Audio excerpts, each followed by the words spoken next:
Hey, Lab Coats, what is going on? It's Nick Baldwin here. We got a great webinar today for you, sponsored by Firepoint, and it's about two really important things. It's about, first, speed to lead, how important that is in this day and age with internet leads, Facebook, pay-per-click, the whole nine, how important it is to follow up as quickly as you possibly can. And second, accountability. You got to have goals. You got to let people make sure you're on track. And we have Jacob Stark from Firepoint. We have Damon Gettier from EXP, and he is in Virginia, right, Damon? You're in Virginia. He's been the number one. He's got the number one team in Virginia for the last 7 years. They did something like 200 and I want to say 70-ish units, right, last year? Like 227 last year. 227. All right. Well, this year you'll do 270-ish, right? So to over 200 units last year. And a little fun fact, Damon was the very first agent to ever use Firepoint. So he was kind of like their guinea pig, which is super cool. I have Firepoint as well. I think it's a great system. So let's dive right on into the nitty-gritty about how important it is to follow up quickly and how important it is to be accountable and allow people to hold you accountable. And I just noticed that I'm on my wife's account on Facebook, and so she's now live in Facebook on Lab Coat Agents. That's okay. That's okay. So let's get down into the nitty-gritty, guys. So, cool. tell us a little bit about tell us a little bit about your business.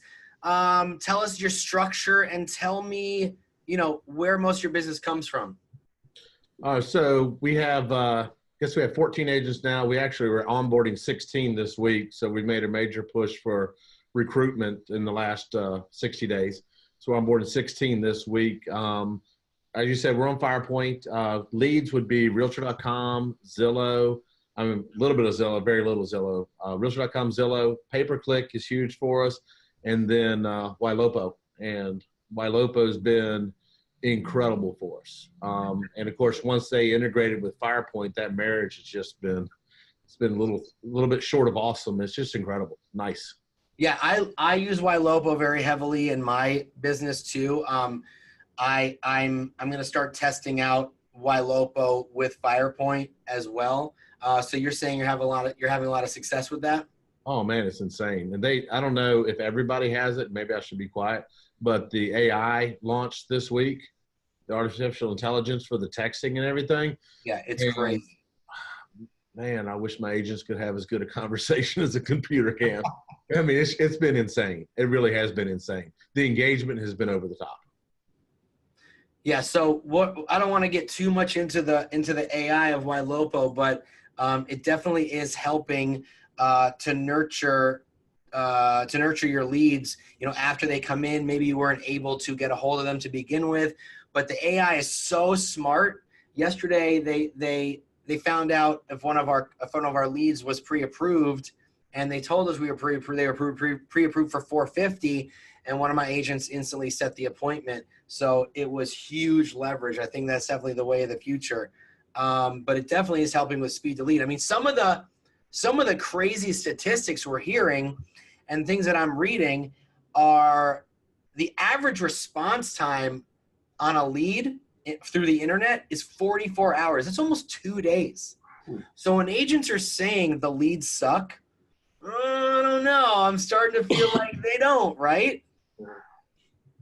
No, I'll tell you, we ran a test last year, and we ran it on Zillow leads, and it was just because we'd done Zillow for a couple of years and we'd stopped. And so we ran it on Zillow leads last year, and we called Zillow leads. When I say heavily, I mean, we probably made 35 or 40,000 phone calls to just Zillow leads. And what we found out is that Zillow leads that were at least 2 years old, 25% of the leads that we contacted had bought a house. And so, when agents say leads suck, 25% of the ones we talked to had already bought a house. So if you can extrapolate that over all the leads, then you would say 25% of all Zillow leads have already bought a house. And we're finding that holds true with a lot of the older leads that you didn't get a hold of. And with the AI, we're seeing it even more that, oh, I just bought, we already bought. These leads are good leads. We're just not there when they're ready for us to be there. We're not doing our job of reaching out to them and meeting them and nurturing them through to the sale. Hey, Damon, is that more of a process thing, a training thing, like where a personality thing? Like, are they worried? Are they overwhelmed? What happens there? What causes that? That was a great big yes answer. I think it's all of those. One, you if you're an individual, you got to train yourself. If you're on a team, hopefully the team's training you. Hope you're taking it upon yourself to learn. But when a lead comes in, and everybody thinks because we have these great CRMs and not a plug for Firepoint, but it doesn't matter if it's Firepoint, Boomtown, it doesn't matter who it is. The CRM doesn't do it for you. You still have to do your part. And so when a lead comes in, everybody thinks because it's in their CRM that it's just going to sit there and it belongs to them and nobody else is working it. But that lead that logged in on one place, they logged in on 7 or 8 different places. And so everyone's trying to contact them. So first thing is speed to lead. You've got to be on the phone with them in 10, 15, 20 seconds. You know, the lead study that says within 5 minutes, people think within 5 minutes means 5 minutes, you know, but it's definitely doesn't.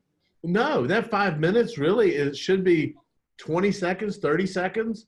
I worry so much about call forwarding, like we use dialogue tech. I worry sometimes about how long that phone takes to transfer numbers because the consumer isn't waiting anymore. You know, Nick, how long have you been in the business now? I've been in the business 12 years, you know, and you're totally right. The consumer is not waiting anymore because think about it this way. You got a lead coming in from Realtor.com or Zillow or Homes.com or any of the consumer portals. With Facebook, it might be a little bit different, or pay-per-click, it might be a little bit different. But with the consumer portals, if you're not responding to them in less than a minute, I mean, if they've requested to see a home and that lead went to you, they've requested to see other homes, right? So it's so important, you know, like a lot of agents say, oh, I've got 5 minutes. You have literally 5 seconds. That's why I say, if you can do it in under a minute or have the leverage to do it under a minute or have the automation in place to do it under a minute. And by the way, these days, automation is not expensive. I mean, if you use something like Agent Legend, which is $200 a month, you know, yes, to some people that might seem like a lot, but that 200 can make you 2,000, really, just by responding so fast. Yeah. And I'm curious too, guys, like you're talking about the speed to lead. Do you, I see these stats that are floating around the industry, you know, 70, 75%, sometimes higher of people who are wanting to buy a home or whatever, they go with the first agent they hear from. I mean, do you guys find that to be true as well? Like 72%. Ooh. So that speed to lead becomes that much more important. Well, so that's why. So it's funny because I was at a conference the other day, and you have so many people. I don't know where this came from. I guess real estate agents are inherently lazy. That we only want to deal with someone that's pre-qualified, that preferably is sitting in front of the house, has their checkbook in hand, and is ready to close in 30 days. But you know, everybody wants to deal with a pre-qualified client, and so there seems to be the question everybody asks on the phone is, "Are you pre-qualified?" They put all these roadblocks in the way. It's like we try to disqualify a lead instead of trying to qualify a lead. And to what you're saying, Jacob, what we do on our team is we want to meet them. We want to meet them. So answer the phone, get them on the phone, and go meet them. Go meet these people. Get face-to-face.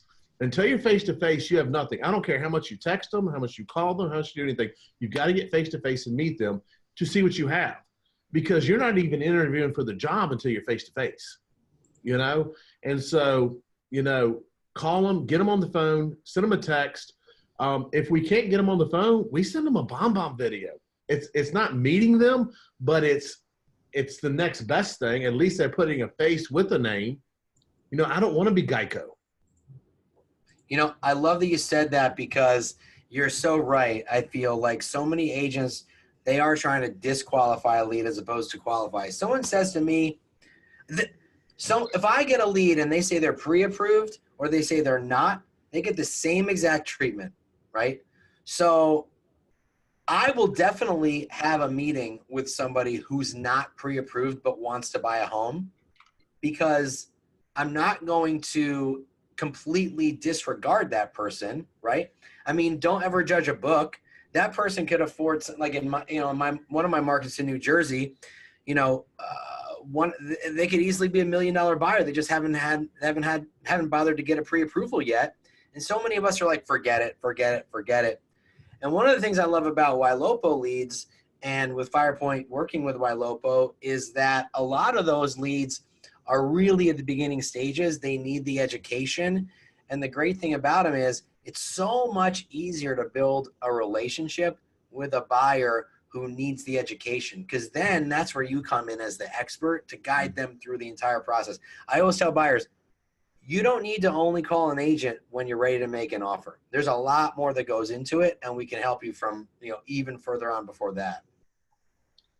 Well, and to your point, that's exactly when somebody says, I'm not looking to buy for a year. Case in point, I have an agent on my team last year. We do coffee dates, okay? And I have a whole PowerPoint around it. If anybody wants it, let me know. I'll send it to you, because a coffee date's not a date, okay? It's a coffee date. But we had an agent last year did a ton of coffee dates, and a lot of the team was kind of laughing, oh, you're wasting your time, you're not doing anything. Well, this year, guess who my #1 agent is? Okay? All those coffee dates are turning into checks this year. They weren't ready. So she's like, I understand. Let's just meet. You get to know me. I'll get to know you. I'll find out what you're looking for. And when you're ready, I'll be here. Now, all of those people are turning into checks this year because she made the investment last year. It just makes sense. It's amazing. It's amazing. So in the beginning of the webinar, you had mentioned your team structure. So I want to just go back to that for a sec, because I got to ask you a question. What's your structure look like again for everybody who's jumping on a little bit late? We've got 14 agents official now, onboarding 16 this coming week. We've always had the listing side, the buy side. It's morphing a little bit now until the agents that are qualified can do both. We do floor duty, which, that's something from the early 2000s that most people have gone away from, but I still hold fast to it. It just works. It works because somebody's responsible. So the floor duty, is it someone who's answering the phones? Do you get walk-ins? Or are you like at a storefront, or a little bit of both? It's everything. So when they're on duty, we call it, it's their time to fill their pipeline. So when they're on duty, they get all the internet leads, they get walk-ins, they get phone calls. So that's their time that they can fill their pipeline. That's when they get their leads for the month. Now, their internet leads are only protected for a minute, okay? So how's that look? You do a round robin, or you do a first to claim type of thing? Ish. So Firepoint has ponds, okay? And thank God there's unlimited ponds, because I probably abuse that, much to Firepoint's chagrin. I can tell you this G with YLOPO was not happy about my ponds, but we figured it out. So we have ponds. So I have a duty pond. So all the leads from duty go in duty pond. And so nobody can touch that lead for 60 seconds, okay, except for the duty agent. After 60 seconds, free game. And then that lead stays in that pond for 3 days. So every duty agent, I have 2 shifts a day. Every duty agent calls that lead twice, okay? And so first day is 4 times, second day 4 times, third day 4 times, then it moves over to a shark tank. And it stays in the shark tank forever, until they buy, die, or say, leave me the hell alone, Damon, do you lay on automation on that too, like with emails or texts or anything? We don't do emails. We do texts. We drip texts on them. We don't drip emails on them. I just, in my experience, emails are those unsubscribe things. Right. Now we do, every single person is set up on a property search, like immediately. We don't let the system will set one up after, I think, 6 hours, but my agent's responsible for setting them up. And so how I do it is my duty agent sets up the search. We make sure there's 200 search results. We want 200 search results so they're constantly every week getting properties, because people want to see houses. They don't want to talk to agents. They want to talk to an agent, they probably would have called one. We see properties, okay? And then as that lead moves through the ponds, it stays assigned, that search stays assigned from that first agent. So a lot of the sales we get are people just bubble up, 6 months down the road, they say, hey, can I take a look at that house you sent? Well, that agent's rewarded for their work they did in the very beginning because that search is still coming from them. Got it. Okay, I got you. That makes sense. That makes sense. Make sense? Yeah. So But anybody can convert it in that time frame if they call it and reach them. So in other words, agent effort, they make a dial, they make a text, they get a response. Anybody can claim it. If the contact surfaces on its own, we call it popping up. If they pop up, the initial agent gets the lead. Got it. Okay, great, great. So somebody wants to know, all right, 20 to 30 seconds, right? Does that have to be a phone call? Does a personal text count? You know, what does that look like for your agents? So if they just text and don't call, they probably won't be working here anymore. Well, okay, let's say they're gonna call, right? But could they do a text after 20 or 30 seconds for a first touch, or that always has to be that initial phone call? Call, text. So 2 calls in a row. So the call is the call, they don't pick up, hang up, dial again. Dial again. Because that's what Gabe says too. Yep. Call a second time. Yep. No one answers, then send the text message. Then send the text. Wait minute 30 seconds. Then send a bomb. A bomb email text. Bomb video text. Bomb video text. Yes. Got it. Okay. Yeah, that's awesome. All right. So now someone wants you to explain nurturing, right? Like once you reach a lead, once you reach a buyer who says I'm 9 months out, what does that look like? What's your system in place for that? So pretty much anything they tell you, I cut in half. So they tell me 9 months, I'm probably going to do 4 months. If they tell me a year, I'll probably do 6 months, because once they have an itch, they tend to scratch it. They tend to do something about it. I also feel like if someone says they're ready to, they're not going to be ready for 3 months or 6 months, they're probably able to buy in 3. Correct. Yeah. And so anything they say, we cut in half, and then you start adjusting from that. But a nurture. So our expectation on any agent is anytime we talk to a consumer, sphere, past client, you set the expectation of the next time you're going to talk to them. And in Firepoint, I guess all CRMs, I don't know, but in Firepoint, I can go into my task list. I can set a date, then I can put it on my Google Calendar. Okay. So I put it right on my Google Calendar. It's right there. I know when I have to call them back. And then I can put in a note of what I'm going to talk to them about or why I'm calling them back. And so every time we talk to someone, we set the expectation of the next time we're going to talk to them. Got it. That makes perfect sense. Okay. And so someone was asking, what's it look like when you set that coffee date? You know, what do you talk about during that coffee date?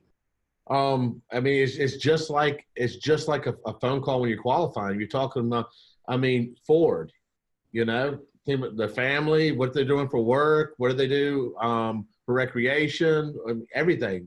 What are they looking for? What are they going to move? What are the motivations going to be? It's really weird. And I'm not being a smart ass when I say this, Nick, but it's have a conversation. You know? Wait a minute. What? Have a conversation. Well, like everybody wants a secret. Talk to people and stuff. Everybody wants a secret script, and the secret script is this: have a freaking conversation.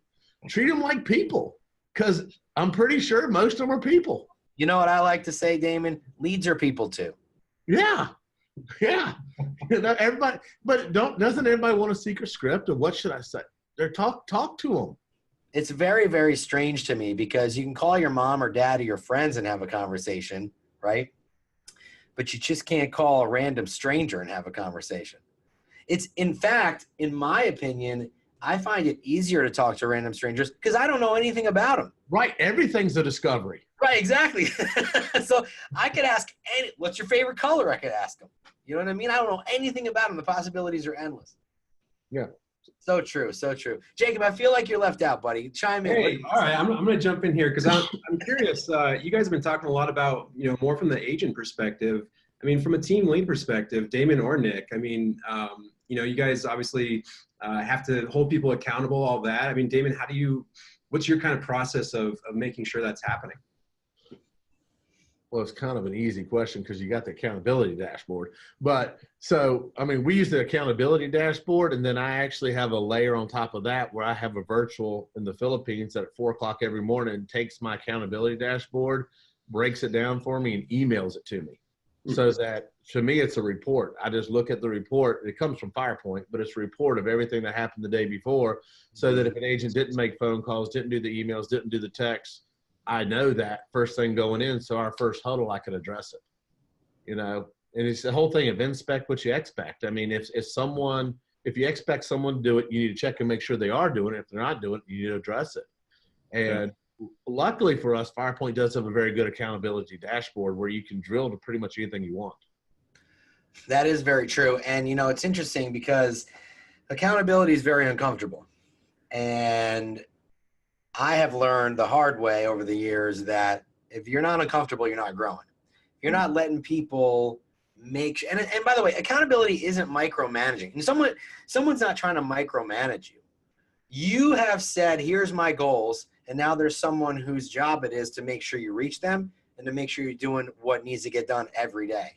And that's what accountability is. When you have to report to somebody, you're going to want to give them your results and you're going to want them to be good, right? So if we wouldn't have coaches or we wouldn't have team leaders if everyone could hold themselves accountable. So here's the funny thing about what you just said, Nick. Okay. So no one wants to be micromanaged, right? Right. And no one really wants to be held accountable. But as soon as they don't make the income they need to make, whose fault was it? Oh, it's our fault. Well, of course it is. Because you didn't tell me I needed to do this. Oh, I can't tell you how many times I'm blamed. I didn't succeed because of you.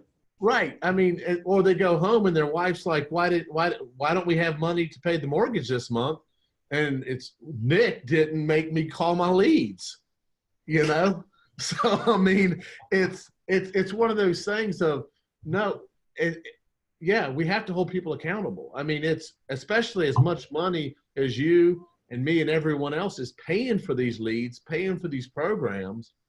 I had somebody the other day say, well, if you add somebody to your team, it doesn't cost you anything, does it? And I actually did the cost and Google email costs $10 a month per seat. A seat on Firepoint is what, $60, Jacob, for extra seats? Right. There's a cost to doing business. Insurance, you pay for each agent you have. I mean, there's a cost to sitting there. And we have to be accountable to ourselves, and we have to hold agents accountable for that money. Totally agree. Actually, real quick, sorry, Nick, just to jump in on the accountability thing, because Damon, you mentioned the reports. I take it you're looking at numbers, right? Kind of the activity. What if the activity's there? I mean, obviously we've got the call recording and all that. If the activity's there, but the sales aren't coming through, is that where it becomes a coaching opportunity and you're going in and listening to the recorded calls, or how do you use those if you do? We tend to listen to more than we listen to both calls. We listen agents that are converting well. We listen to those calls because what are they saying that's getting the conversion? Agents that aren't converting well, we listen to those calls, find out what they're saying that's not getting the conversion. And usually it's little tweaks like, man, Gabe and we were in a seminar yesterday, and one of my agents, first call he pulls up, 2 rules they broke was, is this blank? A, they know you don't know them, so why you ask? I mean, they're automatically disengaged, know you're a salesperson, and then they ask, how are you doing? You don't know them. You don't care how they're doing, And so it's one of those things, we listen to them all the time. Like every day we listen to calls. And what we'll do, we use Slack. We'll send out good calls. We'll send out bad calls. Nice. We'll say, hey, guys, you can do this and you can't do this. And it's not micromanaging. It's not to embarrass. We have a very open team, and we hold each other accountable. And it's a lot of it's peer pressure. You can't do this. You can do that. I love that you said, first of all, I totally agree with you. I don't ever ask anyone on the phone that I've never spoken to how they're doing, because it's an opportunity for them to hang up. First of all, you want to get right to the point. Hey, Damon, how you doing? It's Nick Baldwin with Keller Williams. I wanted to give you a ring because you're looking at some houses on my website in Farmington Hills. Is that the only area you're interested in, or can I help you find a house in another area that's nearby? Just get right to the point. Yep. Most people don't want their time wasted, No. Like, they don't want to have small talk with someone they don't know. How you doing? Click, or how you doing? Oh, man. You know what I mean? Well, I was great until you called. That's essentially, I hate asking people how they're doing. I think it's a waste of time, and I think it's insincere. You're calling for a specific purpose. They were on your website, get right to the point. After the second phone call, then you can start having that little, that one-on-one rapport, Right. Well, and the other thing is, if the lead's name is Nick Baldwin, don't say, is this Nick? Well, hey, so that's actually something, I'm glad you brought that up, right? I hear a lot of agents actually thinking that's a great tactic, right? Especially through text. If someone can't get a hold of someone on the phone, sending a text, first name question mark, right? Right. I don't know. How do you feel about that? Like, Damon, I've called you numerous times. I can't get a hold of you. And then I send you a text that says, Damon? So 2 different things. Okay. So you're right, but 2 different things. On a text, we do, is this Nick all the time? Right. We'll do, is this Nick? And usually it's, yeah, who's this? Okay, now the name's right. So I can put a little mark in my CRM, name is correct. Okay, we're good. But on the phone, if I say, is this Nick? I don't know you, because if I knew you, I'd know your phone number. That's true. You're right. It makes sense. You got your guard up now, and you're like, okay. Like when somebody calls me and says, Damien, well, my name's Damon. Okay. So if you know me, you didn't call me Damien. Okay.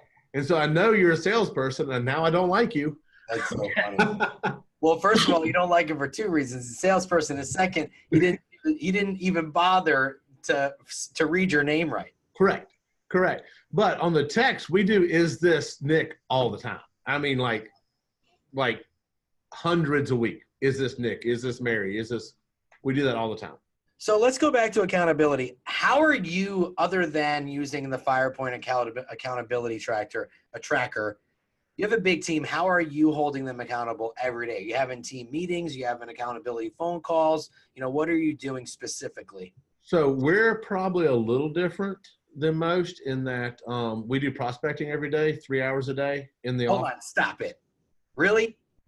Hold on. You're doing prospecting. I don't even. That's cool. That's a novel idea. Core value number 1. We're a prospecting based company. Okay, got it. Okay, that's core value number 1. So we prospect 3 hours a day every day, and 8 o'clock we're here. We do a huddle, and the huddle is positive focus 5 minutes, and really all it is I want everybody to show up. I want to make sure everybody's here. Okay, and then and our prospecting is different than most. We call for an hour, then we do social media for half an hour. Okay. All right. Then we do text and email. Back up for a sec. When you say you do social media for half an hour, what's that look like? So what we do is we play with Facebook algorithms. So we go and we friend 5 people that we aren't friends with, and we go and comment usually on 10 people that are not on our news feeds. We go find 10 people that don't show on our news feed, on their posts, and then we go like 10 people that aren't on our news feeds post. People on your news feed are there because you interact with them, but guess what? They're not seeing your crap either. You're not seeing their crap. They're not seeing your crap. Okay? Sure. If you want them to see your crap, stuff, advertising, BS, you got to be on their news feed. The only way you can get on the news feed is 1, you can pay for it and sponsor it, or 2, you can interact with them. And if you interact with them, that's free.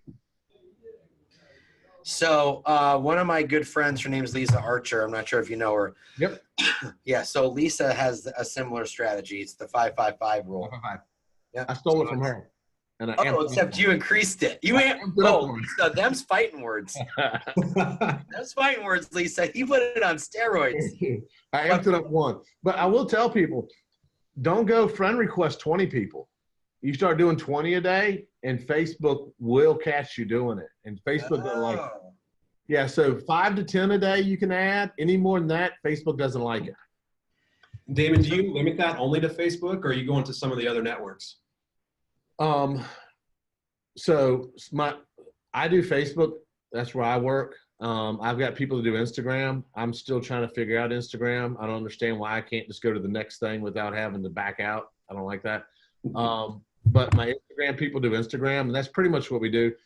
Video stuff, we do YouTube, Instagram, IGTV, Facebook, Twitter, which I hate Twitter, but we do Twitter, and then LinkedIn, which I don't understand the purpose of LinkedIn either, but we do it. Lisa just chimed in. She said we do 75 touches a day. I love what you're saying, Damon. Cool. Thank you. So, we rip off the best. so for people that don't know, it's very easy to make touches on social media. You know, you're commenting on a certain amount of people's posts a day. You're liking a certain amount. You're friending a certain amount. You're instant messaging a certain amount, and that can add up. Like Lisa's doing 75 touches a day on social. That can really add up. And you know, believe it or not, this is where we are right now.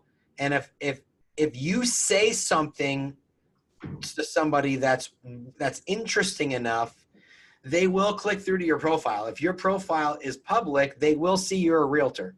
So I give you an example. I participate a lot in neighborhood groups, right, in the areas that I live in. I currently live in Michigan, but I'm from New Jersey, and I still have agents in New Jersey, so I still participate in groups there in New Jersey. We recently just got a listing. It just went live earlier last week. We got 18 offers, which is nuts. New Jersey blowing up. But I got the listing because he's been watching me in the local groups, and he likes what I have to say about real estate, and that's why he called me to list his house. That's happened numerous times over the course of the last 12 months. Really important. Don't look at social media like a waste of time. Make it part of your business model and be strategic about it. So hey guys, I'm actually curious, do you guys mix it up with, kind of, obviously real estate related comments, reactions, things like that, and even just, like, oh, hey, that was a great picture, or I love that restaurant, that you talked about. Do you guys mix it up or keep it just business? Oh, no. I'm like the 80-20 rule on my personal page. 80%, I try at least, 80% personal, 20% business. So I got 2 points I want to make. I don't want to forget, but I'll go to yours first. So when I'm commenting, it's all personal. When I'm commenting and liking, it's all personal. Okay? When I post stuff, it's probably, I share a lot of my wife's crap, which is all kids. That's easy. So it's probably 3 or 4 kids and 1 or 2 business, something like that. So I'm probably 60 to 70% personal. I have a hard time posting personal. It's just not me. But I can share her stuff, which makes it easy. But one thing I wanted to point out, Nick, because you brought up, for God's sake, agents, one, you're in the real estate business, having a personal profile that's locked down, it's just stupid. Right. Don't be a secret agent. Yeah, you're a secret agent. And then the second thing is, put your freaking town on there. There's so many agents. I go through lab code agents. I click on somebody. I don't know where the hell they're from. I'm certainly not going to scroll down through their news feed to figure out where they're from. But they don't even put on their profile where they are, what market they serve. It is the most crazy thing I've ever seen. Agents, they don't understand how to use social media. Which is good for us. And it is good for us. And by the way, maybe it was Lisa who's, you know what? I'll just give Lisa credit, right? Because I'll just give Lisa credit. It's social media, not selling media. Right. So it's okay to share business, but whenever I share business, I try to make it as personal as I can, But when you're sharing business, try to make it relatable too. If you're sharing a new listing, make it relatable. Give some fun information about it, and so on and so forth. Be creative with it. It's your opportunity to to just be creative with something that would otherwise, because nobody cares about your new listing, nobody cares about your open house. But if you do it in a fun way, then they will. It's funny, if you do a video about it, people will watch it. If you post it, it annoys them. It's kind of weird. But people like video. That's what they go there for, is video. Yeah. So when you post videos, they really don't get upset or bothered by it. But if you just do new listing, that's how you get the unfollow button. Oh, for sure. Most of your business is from Ylopo, Zillow, Realtor, pay-per-click, so on and so forth, that type of stuff. Yeah. Or do you do expired FSBOs, sphere of influence? We do a little bit of sphere of influence, not nearly as good as we should. And we play in the expired FSBO. We don't do a ton of it. Now, okay. Most of my listing business is radio TV. Oh, really? Yeah, radio TV's where I've made radio TV's where I've made my money, or what's made my mark on this market. for the last, I don't know, 7-8 years. So I can give there's something I like to do with social media to bring it offline a little bit. If anyone wants to hear about how I do some of my sphere of influence, Facebook is like the window into people's lives, right? And what I like to do is I scroll through my news feed, and if you're and I like to send handwritten cards to people, right? But don't send people handwritten cards when you see they had a baby or when you see they got married. Those are milestones that everyone notices. Send them a handwritten card when something they post would most likely not get a card in the mail. You know what I mean? So here's an example. I sent a handwritten card to one of my past clients as she moved to California, right? So I'm never going to buy or sell another house with her, but she's been a really loyal client with referrals. And when she moved to California, she planted her new garden, right? And she had all these beautiful flowers, and she posted pictures about them and talked about how proud she was. So I sent her a card telling her how beautiful her new flowers in her new California backyard was. And guess what she did? She wrote me a handwritten card back and was so honored that I noticed, because in the grand scheme of things, it's not important, right? So that's just a little trick on how to get people to notice that you're noticing little things in their life. Jacob, I feel like we're just having a conversation without you, buddy. No, man, I'm right here with you. Why don't we do this, right?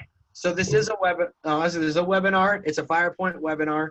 We both use Firepoint. Let's talk about some of the features that Firepoint has that can help people respond quickly and keep team leaders and their agents accountable. Yeah, I mean, Damon, I love getting into like the real life examples, you know, with you guys, and I'm curious, you know, if you can walk through like how you guys use lead distribution. Obviously, you're using ponds. You mentioned those, but you know, you had mentioned BombBomb there at the beginning of this webinar. Like, how do you start mixing all those things together with speed to lead or lead distribution, BombBomb videos? You know, are you doing a mix of those? Yeah. So first and foremost, on our team, one of our just main rules, if it didn't happen in Firepoint, it didn't happen, which means you don't text, you don't call, you don't email, nothing happens outside of Firepoint. And it's really never been an issue. Nobody's ever fought back because that's just the way it is. So everything happens in Firepoint. There are no calls, and it's great because everything's recorded, and multiple times throughout the years, I've downloaded conversation and forward, and it kind of ends any disputes that may or may not have arisen. But when a lead comes in, we use the lead distribution rules. Everything goes to the pond, to the duty pond. Everything goes there, and duty agent has it for a minute, free and clear. After that, it goes. Anybody can claim it. To claim it for us, you have to have a conversation. You have to have a conversation, then you can claim it. It can't be that, ooh, that's a good lead, I want it. Okay, so you can't just take it. You got to get in touch with them first. Yep, you got to take. And so we have a lead manager. He's in the Philippines also. He actually crawls all of our leads, not all of our leads, crawls about 900 a day, the last 900 that came in, and make sure that everyone was worked the way it was supposed to be worked. Okay. Make sure that we don't miss any pop-ups. Okay. So if somebody claims a lead but they didn't talk to them, he'll just throw it back in the pond. Okay. So we really don't have any abusers, because if you abuse it, it only lasts 24 hours till you're caught and it goes back. But we call, text, BombBomb. So the first agent that gets it, call, text, wait another minute, BombBomb, send a BombBomb. It's normally how it happens 100%. Some of my ladies are like, oh, I didn't do my hair, so we still have those issues because I don't look good.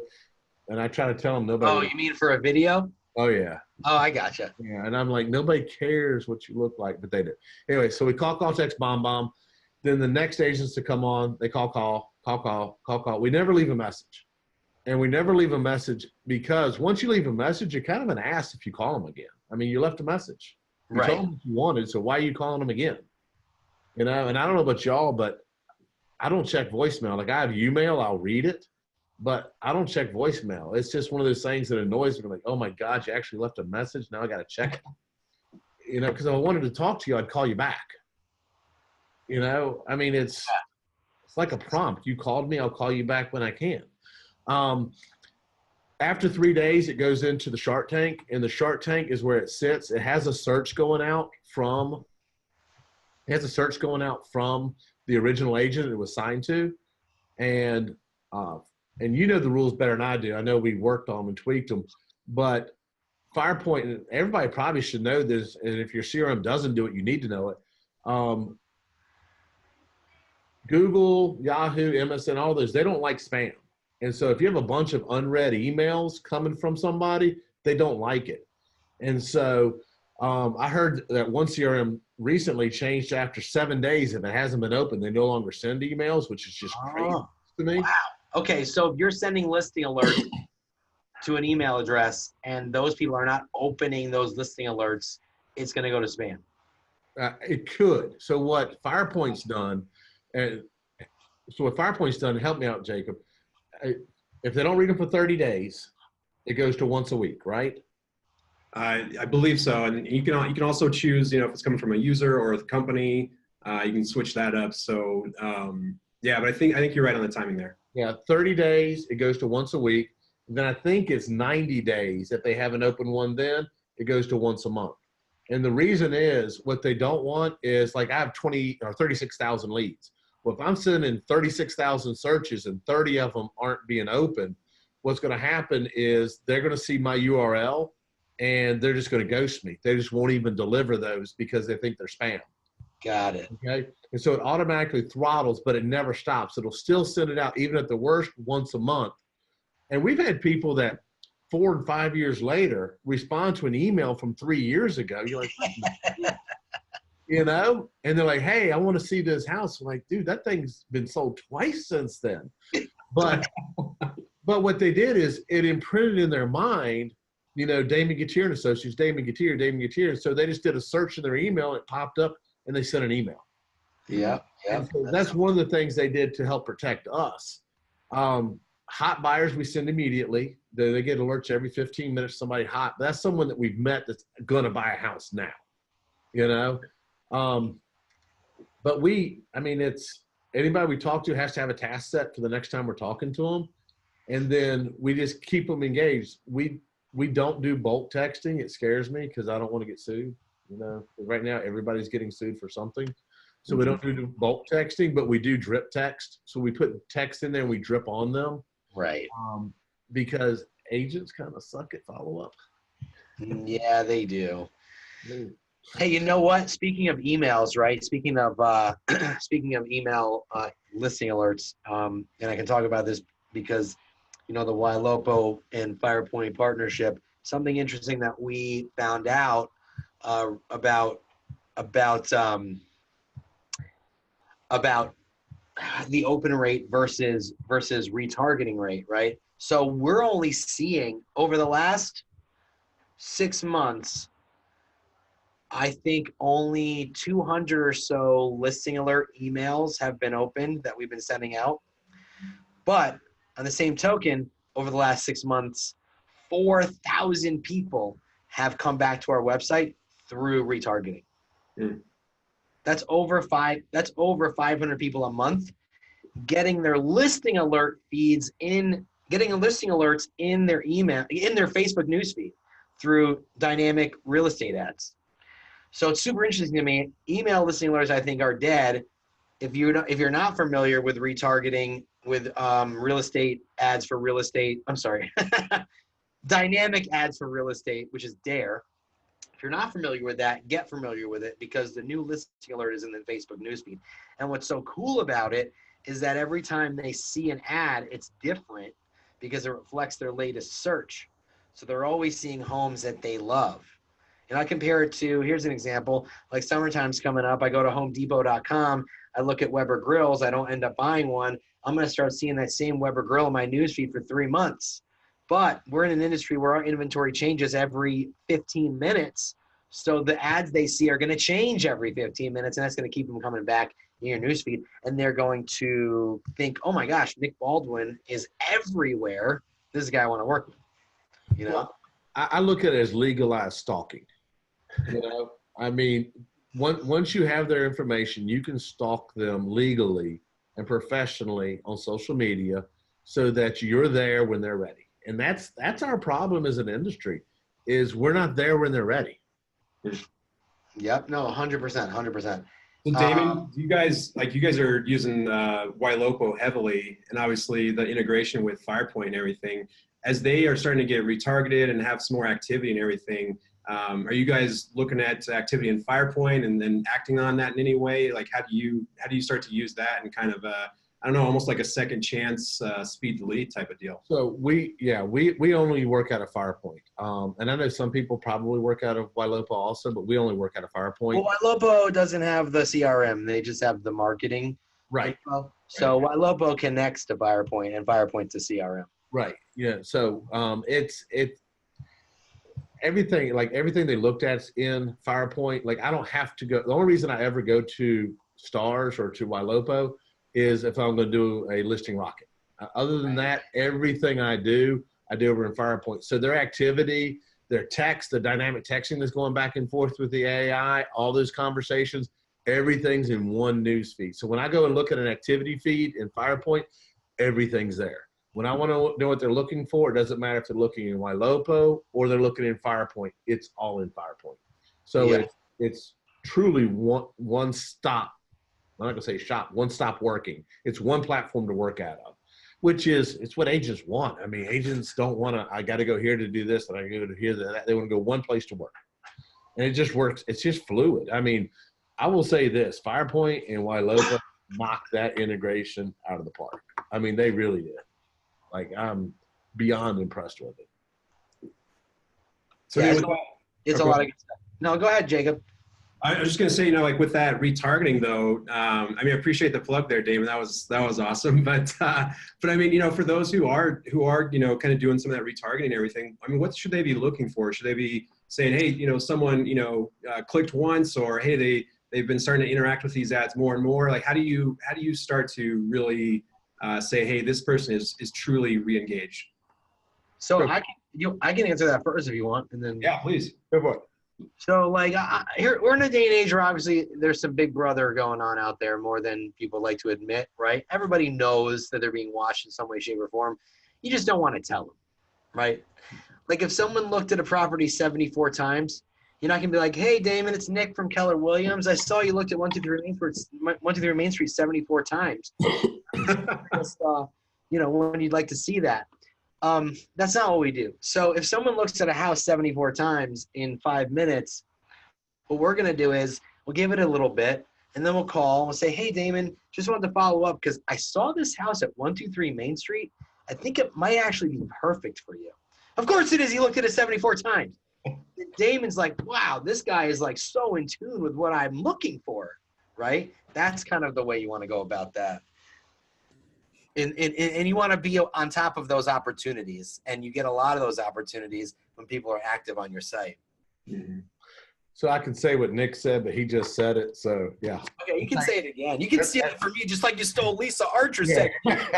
I'll wait till I'm on another webinar to say what Nick said. No, but that's just it. You can't tell people, oh, I saw you were looking at this, because they're like, that's freaky. You just have to have that intuition, just like Nick said. Oh, what about this house? They're like, holy crap. We're thinking about the same thing. It's just it's how people's minds want to work. Nobody wants to know you're looking. Even though they know you're looking, nobody wants to know you're looking. Exactly. Exactly. Just, legalize stalking. All right, awesome. Gabe. Well, Gabe's piping in. He said something. Who's stealing what? He said he's been stealing. Oh, he said you've been stealing his stuff all day long. Well, I stole his place here because he's on an airplane. So let's be clear. Gabe, that is no excuse, buddy. I missed your beautiful face. Anything you guys want to say in closing about accountability, about speed to lead, something that agents should really take into account, when they're working with internet leads and they're blaming everybody else but themselves? I'll just say this. I truly believe that 25% of all leads will buy a house. I truly believe that. If you're not there, they're not buying from you. Okay. And there's a statistic that Polish has, and I think it's just industry. I think it's just worldwide on internet leads. And that's that 50% of all leads are trash. Okay. And of the 50% that aren't trash, 7% buy in the first 90 days. And I think that's what we fight over as an industry is, these are the people all of us are fighting over to try to convert today. And so that's why you see the 1% and 2% and 3% conversions, because you've got multiple teams fighting over the same 7%. And I don't think anyone whatsoever competes for the 43%, which is where the real money is. And I think that if you can use technology, and Firepoint's great with dripping the properties, the accountability is great, Ylopo integrating with it so that it's dynamic retargeting and staying in front of them, and then artificial intelligence that will respond to them even when your agents won't. When you use those things together, I think you're going to start seeing teams that implement that and agents that implement that start to convert more the 43%. And look, the real money's in the 43. It's not in the 7.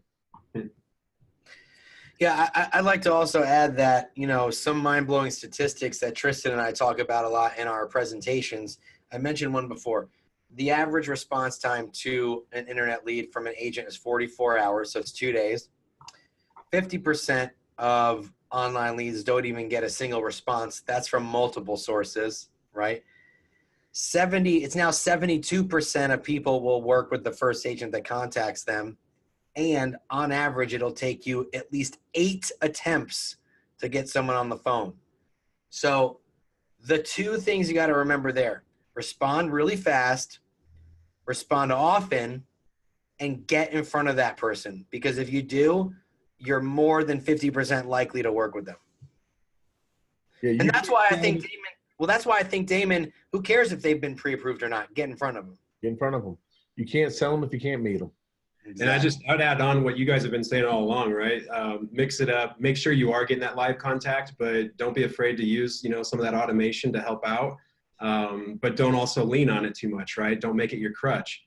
So I think there's awesome wisdom in all that. And those stats, Nick, are just, they're mind blowing, right? Yeah, I would actually like to say, speaking of the automation, I love Firepoint has some great automation, and I created a drip campaign for Realtor.com leads that are more than 30 days old that haven't responded.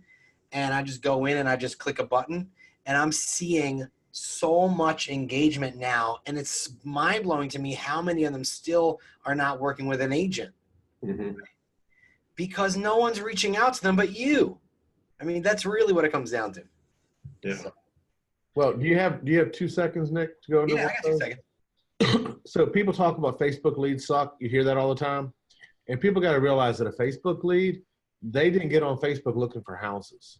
They got on Facebook to interact with other people, and an ad popped up that they then clicked on. That is a much longer nurture than someone that went on Realtor.com and said, "Hey, Nick, can I see this house?" But we want to act like they should be the same. One of them expressed an interest, one of them expressed a desire. 2 totally different things. Completely. They got to be treated differently, and I think that agents that want to down a lead source because it didn't convert into dollars this week, they got to look at what that lead source is. And if that lead source is a pay-per-click, at least they did a search for something. But on a Facebook lead, they were on Facebook looking at babies, and an ad popped up and they clicked on it. And so you really got to look at the lead source. And I'm going to steal this from Gabe. Hopefully he's watching. He calls it the journey of the lead, but you really got to look at the journey of the lead. How did that lead come in, and what was their intent when they came in? Then serve them, give them what they wanted, which was what? Just give them what they want. Yeah. Well, Gabe said you'll lose more deals from not. Well, Gabe said big shocker that you stole it from him. He also said, he said he has a closing comment. You'll lose more deals from not following up enough than you will ever lose by following up too much. So here's the thing. Not following up enough, you're not going to get the business. Following up too much, they're going to tell you. So now you know where you need to be at. I'd rather someone tell me I followed up too much and have me say, you know what? That's a compliment because I pride myself on that. You know what I mean? Yeah. Because chances are no one else is doing it. And then you just dial it down from like a 10 to an 8, and then then you'll be good. Well, the number one complaint about the real estate industry is not too much follow-up. And by the way, he also said it's their journey, not yours, not the journey of a lead. So, Damon, next time you steal from Gabe, get it right. Just All right, I kidding. appreciate it. All right, guys. Well, this has been a lot of fun. I appreciate your time. If you're interested in Firepoint, go to firepoint.net. And Jacob, thanks for coming in and doing this with us. And Damon, awesome to meet you. We've never talked before, but I'm glad I got to get to know you a little bit.